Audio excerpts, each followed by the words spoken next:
Hi mga be! Welcome back to my YouTube channel. Shoot na kayo! Char! Ame! O, diba? Medyo demure muna tayo for today's video mga be. And this is something different na malayo sa pagte-travel vlog. Pero gusto ko kayong i-inform. Gusto ko kayong bigyan ng advisory. Gusto ko kayong bigyan ng kwento tungkol sa nangyari doon sa experience ko or the unprofessional experience ko sa Klook. Ang sad, di ba? Pero it happened. Nangyari talaga siya. So, mga be, yung Shoot Takabrile Klook, which is my old Klook code, yung kauna-unahon kong Klook code, at yung original Klook code na naibigay sa akin, na niyakap ko, na pinahalagahan ko, na pinaghirapan ko, na kasama ko simula ng nag-persona ko para i-pursue ko yung pagiging travel vlogger. Sadly mga be, the Shoot Takabrile Klook code is no longer available. Nag-expired siya without any notice. Diba? So parang it's a big question mark. Parang super big question mark siya. Bakit siya na-expired? So, ikikwento ko yan sa inyo mga be, but moving forward mga be, meron naman tayong panibagong Klook code. So yung panibago kong Klook code is Shoot Takabrile. Wala nang Klook. Shoot Takabrile. That is my new Klook promo code. So mga be, if nagamit nyo yung old promo code ko, which is the Shoot Takabrile Klook, 3 times, ngayon dahil may panibago tayong Klook promo code, which is the Shoot Takabrile, 3 times nyo ulit yan pwedeng magamit. So it means mga be, meron kayong another chance, na magamit yung panibago kong Klook code. So again mga be, ang new Klook code ni Akla is Shoot Takabrile. I-maximize natin yung paggamit ng Klook code ko. So ito na mga be, I know deserve nyo tong malaman kasi last Thursday, if I'm not mistaken, nakapag-live ako sa Instagram. So nakwento ko na sa kanila kung paano yung nangyari, ba't ganun yung nangyari doon sa Klook code ko. And syempre, ibang platform naman tong YouTube, which is syempre yung iba hindi naman nakafollow sa aking mga social media. Kaya mga be, if you want to know more about me, updated kayo sa lahat ng mga nangyayari sa akin time to time, you can follow me on my social media, which is Shoot Takabrile for Facebook, and for Instagram, that's AstiBrile2014. Yes, you can follow me on my social medias para lagi kayong updated sa lahat ng nangyayari sa buhay ni Akla. Kasi kapag sa YouTube mga be, more on travel vlog lang tayo. So ito mga be, it started nung Monday na may nag-message sa akin, hindi lang isa, actually multiple na mga subscribers ko and also yung mga followers ko sa Instagram, sa Facebook na invalid yung Klook code ko. So, nataranta ako and then, ang ginawa ko is, pina-check ko yan sa mga tita ko. Yung mga tita ko hindi naman sila techie, di ba? So, ang ginawa ko, pina-check ko sa Philippines, yung Klook code ko. So, sa madaling sabi, mga be, na-download nila yung application ng Klook and then, ginaid ko naman sila kung paano nila i-redeem yung Klook code ko. Pagka-redeem, mga be, invalid code, which is yun yung mga screenshot na mga na-receive ko sa mga subscribers and followers ko.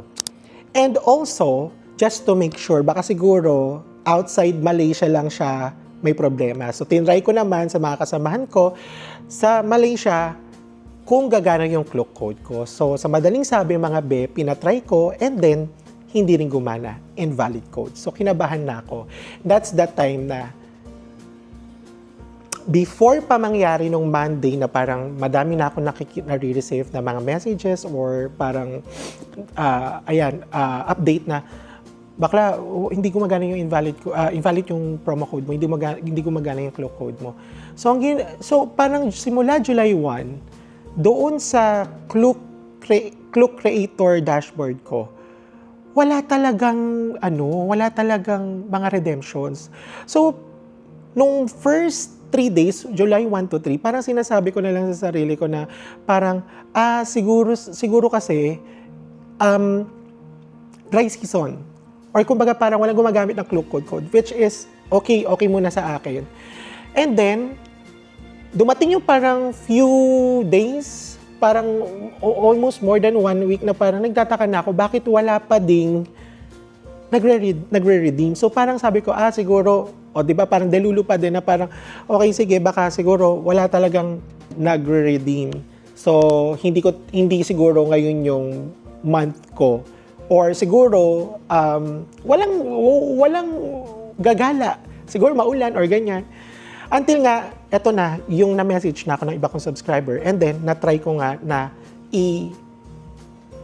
i-redeem yung sarili kong Klook code sa mga application ng tita ko at saka ng mga katrabaho ko. So, eto na. I-fast forward na natin, mga be. Mas intense. Charot. So, eto. Nag-email na ako sa lahat ng mga email addresses ng Klook. So, Klook Creator, Klook Customer Service, meron pa yung mga Klook Malaysia, ganyan. Lahat ng pwede kong i-emailan, in-email ko, and then in-explain ko kung ano yung nangyari, na na-expired na yung Klook code ko, and also, ginawa ko pa, in-attach ko lahat ng mga screenshot na meron ako from my Klook Creator dashboard, and also yung mga invalid na mga sinend sa akin ng mga subscribers ko, and also yung mga kasamaan ko at mga tita ko, para meron tayong proof, di ba? Para meron tayong supporting documents para ma-check nila. And also, I include all my Klook Creator ID, in-include ko lahat ng pangalan ko, yung Klook ko, basta lahat ng pwedeng ilagay doon sa email, inilagay ko na lahat. So, ako naman, iniisip ko, baka naman may in-email sa akin si Klook, or meron silang message, meron silang parang WhatsApp, or meron sa Telegram. So, ang ginawa ko, mga be, inano ko muna siya, chinek ko lahat. Even sa spam, sa email ko, wala ako natanggap ni isa. So, parang, in just one click, expired siya without any reasons. Kasi nandun sa dashboard, ang nakalagay lang is yung Shutaka Braille Klook, and then nakalagay is expired. So, ako naman, syempre, di ba parang, So, walang explanation, walang email, hindi ako kinontak. Di ba parang, in just a simple communication, sana na-prevent yung mga ganitong mga eksena. Pero, hindi ako nakahanap, hindi ako naka-receive ng any notification or any email or any communications from Klook na expired na yung aking Klook code. And ano yung reason kung bakit? So, fast forward tayo. The next day, mga be, parang may nag-email sa akin pero finorward lang yung concern ko sa designated na mag-a-assist sa akin. And then, meron daw Klook Manager or Klook Creator Manager, if I'm not mistaken, na mag-a-assist doon sa concern ko. So, after that, mga be, hanggang dumating yung Thursday, fast forward dito tayo sa email, wala akong na-receive na reply. So, since wala akong na-receive na reply for the past few days, so ang ginawa ko, meron akong pina-follow ko yung Instagram ng Klook Creator Malaysia since doon naman ako belong. So, ginawa ko, kinapi ko lang yung email ko and then sinend ko sa kanila. So, the next day, I think Wednesday, nag-reply sila. Ang sabi nila, hindi na nila ma-reinstate yung Klook code ko at merong system enhancement. And then, since January ata this year or last year, parang meron silang in-upgrade sa system nila. And then, yun daw yung reason kung bakit na-expired yung Klook code ko. And then, kung gusto ko daw, mag-agree lang daw ako, meron daw naka-ready na new Klook code ko, which is Shutaka Braille. So, syempre, tumaas yung alta pressure ko, nainis ako, at bakit? Kumbaga parang, there is an explanation, but hindi ko matanggap or hindi ko maintindihan. So, kumbaga parang sa akin, hindi acceptable yung reason why nangyari sa akin to at bakit ganun siya nangyari sa akin. Saka, bakit hindi ako na-inform. So, ang ginawa ko, sabi ko hindi ako papayag. Nag-reply ako, sa madaling salita, hindi ako pumayag. Nagalit ako, hindi ako pumayag. Until nag-reply ulit sila na parang hindi na daw nila ma-reinstate yun kasi ganun daw yung sinabi ng technical support.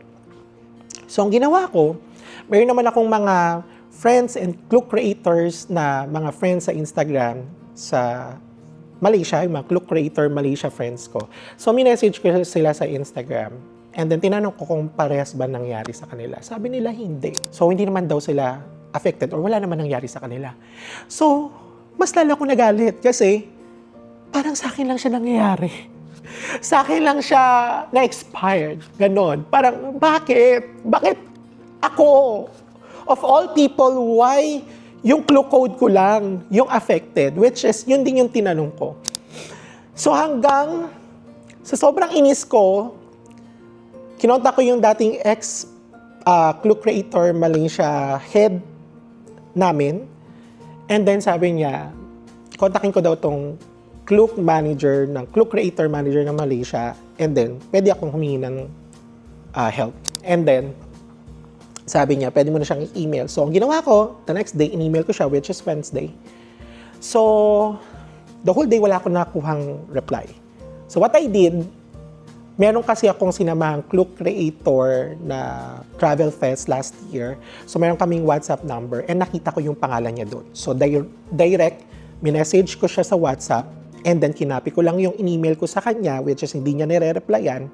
And then, agad-agad nireplyan niya ako na sabi niya, tinitingnan daw nila yung possibilities, tinitingnan daw nila yung concern ko, and then talagang inaasikaso daw nila, which is thankful ako. Pero ang sabi niya, maliit lang daw yung percentage na maibalik or magawa nila ng paraan kasi nga, meron daw system enhancement issue, blah, blah, blah. So, sa madaling salita, merong system enhancement na affected, na naapektuhan yung Klook code ko, which is unacceptable dahil ako lang ang nakaranas. And then, sabi ni Klook manager sa WhatsApp na babalikan niya daw ako once na merong update. So, dumating si Thursday ng umaga, tong si Klook Creator Malaysia Instagram na kabatuhan ko ng reply. Sila yung unang nagre-reply sa akin, which is thankful din ako. Nag-desisyon na sila and kinonfirm niya na wala na daw talaga silang magagawa, which is doon ako sumabog. Ang sa akin lang mga so eto na. So whether I like it or not, wala na silang magagawa. Ang sa akin lang mga parang sinampal din ako ng parang nababaan ako sa sarili ko na inoferan ako ng coupon na 100 ringgit. Don't get me wrong about the coupon. Siguro, pampalubag loob, meron silang binigyan na coupon. So, whether I like it or not, it's up to you if you're going to use it. Or if I'm going to use it. It's up to you. Parang, yun na yung dead end nila. Wala na silang magagawa. So, bigyan ko na lang kayo ng ganito. So, for me, para sa akin, parang sumabog ako doon. Meron akong mga post sa Instagram ko na I think valid para sa akin. Sa akin kasi mga parang naging unfair. First, naging unfair, naging unprofessional. And then, parang hindi nila nakita yung value na pinaghirapan ko. I understand na mayroong system enhancement, but if there is a proper communication na ibinigay sa akin, ma-accept ko siya. There will be a lot of confusions because, syempre, sa lahat ng mga videos ko, nandyan yung Shoot Ka Bright Klook, nandito, yan, or nandito man. Nilalagay ko siya kasi gusto kong makilala yung Klook code ko dahil gusto kong kumita. Dahil pandagdag for my expenses, especially nagiging madami na yung mga travel vlogs natin. Hindi ako nanghihingi sa inyo mga be. The only thing that I'm asking sa inyo is to help me grow and also para tulungan nyo, hindi tulungan kumbaga parang magamit nyo yung Klook code ko which is beneficial for you and beneficial for me. Tinrabaho ko siya. Nangarap lang ako na magkakaroon ako ng Klook code when, if I'm not mistaken, sa Bali vlog ko na dahil ang dami ko nakikita ng mga traveler or parang sa mga videos ko sa Reels, sa TikTok na meron silang Klook code, paano ba yun? So, ang ginawa ko, nagcharot-charot Shutaka Braille Klook ako. Until such time na yung pangarap na yon nagkaroon ako ng sarili kong Klook code. And now, yung pinagpaguran, yung minahal ko, yung kauna-unahan kong code is nawala ng ganun-ganun lang. Again, I understand na meron technical issue, but sana may communication, may proper communication, and also yung parang sinampal ka ng 100 Malaysian ringgit na parang katumbas lang is 1,500 pesos. Again, I don't need a compensation. I need an explanation. Diba? I need an accountability. I need yung deep explanation bakit siya nangyari and bakit ako lang yung nakaranas nito. Again, hindi ako yung malaking star or superstar ng Klook. I'm not your famous Klook creator. I'm not your famous travel vlogger. But I deserve an explanation. And na-feel ko na parang napaka-unprofessional nang nangyari sa akin. And kayo mga be, kaya ako gumawa ng video na to is gusto ko kayong i-inform. Wala akong tinago sa inyo. Wala akong hindi ibinigay na impormasyon sa inyo. Kasi I believe na Miss Q&A. Kasi parang naniniwala ako na 'di ba, kailangan mong the most parang basic yung makipag-communicate ka, 'di ba? Yes, simple lang siyang word or very simple word, or very simple act. Pero napakahalaga niya.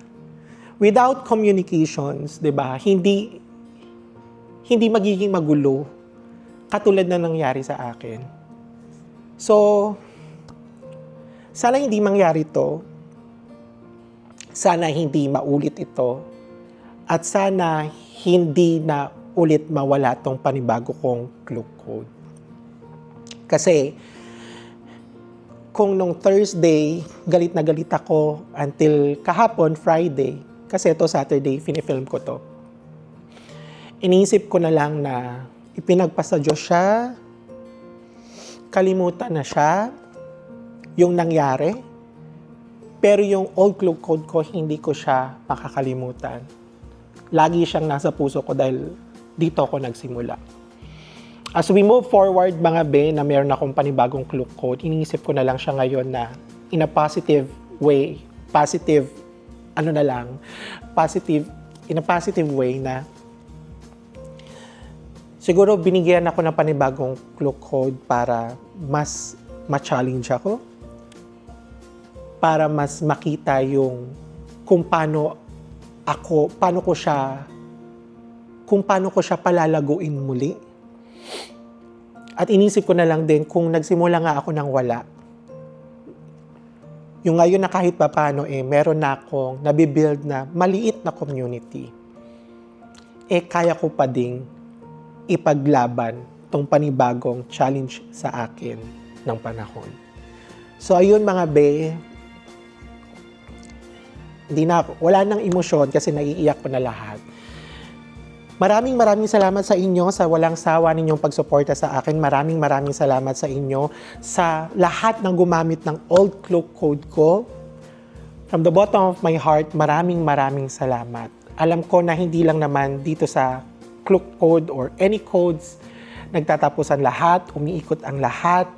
Isa lang to sa mga platforms na makakatulong sa akin para mapagpatuloy ko kung ano yung ginagawa ko ngayon.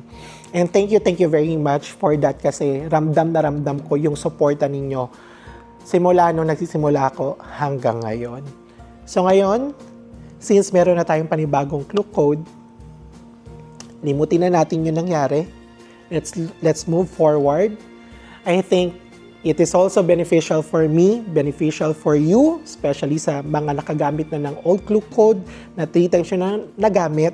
Ngayon, pwede nyo ulit magamit 3 times itong new clue code ko na Shotaka Braille. Naniniwala ako na panahon is lumilipas, people come and go, walang permanente sa mundo. So ngayon, ang gawin natin, kung ano yung ibinigay sa atin, di gawin natin. Mga be, kung gagamitin niyo yung clue code ko, maraming salamat. Kung hindi niyo gagamitin yung clue code ko, maraming salamat. And this is just the beginning. Sa mga susunod na mga vlogs natin, sana with or without clue code, nandyan kayo. Mawala man yung mga yan, mawala man yung mga codes na yan, sana kayo hindi mawala at lagi nyo kong suportahan at lagi nyo kong sabayan, sabay-sabay tayong mangarap at sabay-sabay tayong mag-travel kasama si Akla. Okay na ako mga be, wag na kayong mag-alala. In-explain ko lang sa inyo. Again, this is Shotaka Braille and my new clue code is Shotaka Braille, and see you sa next destination ni Akla. Bye mga be, see you on my next video.